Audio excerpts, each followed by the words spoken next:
Mga idol, paano nga ba nagkakaroon ng birth certificate yung mga bata na pinapanganak dito sa Dubai? Dito sa video na ito, i-discuss ko yung mga requirements at kung paano nakukuha yung birth certificate ng mga bata. Una, po kayo ay manganganak sa Dubai, diniscuss ko na doon sa nakaraan kong video yung mga requirements. Sa pagkuha naman ng birth certificate, ito po yung mga requirements. Unang-una dyan, ulitin ko yung attested marriage certificate, yung original passport ng husband and wife, Emirates ID, at saka po yung visa.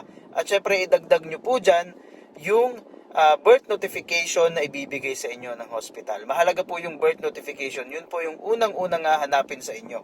Okay, so sa pagkuha ng birth certificate, meron pong option online. Kapag po nagawan kayo ng birth notification ng hospital, makaka-receive po kayo ng text from MOHUB. So, pwedeng i-click nyo lang po doon.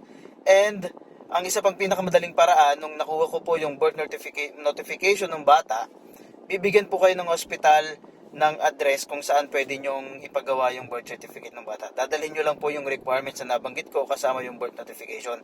Pag nadala po ninyo doon, within 5 minutes, magkakaroon na po ng birth certificate yung inyong bata in Arabic and English. So yung English, yan po ay dapat ipa-attest ninyo para makakuha kayo ng mga insurance, visa. Yan po ay kailangan kapag inasikaso ninyo yung passport visa ng inyong anak. So ayun, kung meron po kayong mga katanungan, i-comment nyo lang po yun dito at sasagutin natin. Hanggang sa muli. Super!